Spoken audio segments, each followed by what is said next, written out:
அஸ்ஸலாமு அலைக்கும் வரஹ்மத்துல்லாஹி வபரகாத்துஹு. இன்னைக்கு என்ன ரெசிபின்னு பார்த்துடலாமா? இன்னைக்கு லஞ்சுக்கு ரொம்ப டேஸ்டியான ரசம் தாங்க.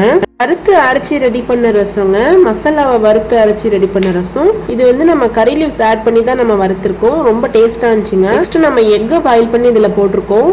பக்கத்துலேயே நம்ம பருப்பு கடையல் செஞ்சிருந்தோம். ரொம்பவே டேஸ்டா இருந்துச்சுங்க இந்த ரெசிபி. ரசத்துக்கு சைடிஷா பருப்பு கடையல் செஞ்சிருந்தோம். இது வந்து சைடிஷ் சொல்றதை விட மெயின் டிஷ் தாங்க சொல்லணும். டேஸ்ட் பாத்தீங்கன்னா ரொம்ப அல்ட்டியா இருக்குங்க. நம்ம வேக வைக்கும் போது பூண்டு, மஞ்சத்தூள், ஜீரகம் எல்லாம் போட்டு வேக வச்சுட்டு அப்புறம் எடுத்து தாளிச்சு விட்டுருணுங்க. நெக்ஸ்ட் நம்ம பிளைன் ரைஸ் வந்து வேக வச்சு எடுத்துடணும். கொஞ்சம் குறைவா தான் வேக வச்சு எடுத்துடணும். ஸோ இப்போ நம்ம ரசம் ஊற்றி நம்ம பாயில் பண்ண எக்கை ஆட் பண்ணி இந்த மிளகு ரசத்துக்கு இன்னுமே ஃப்ளேவர் என்ஹான்ஸ் பண்ணி கொடுக்கறதுக்காக ஸ்பெஷல் சைட் டிஷ் வந்துங்க. சைட் டிஷ்னு சொல்றதை விட மெயின் டிஷ்னு சொல்றது தாங்க இதுக்கு பர்ஃபெக்டா இருக்கும். ஏன்னா ரசத்துக்கு ரொம்ப டேஸ்டியா இருக்குங்க இந்த பருப்பு கடையல் வந்து.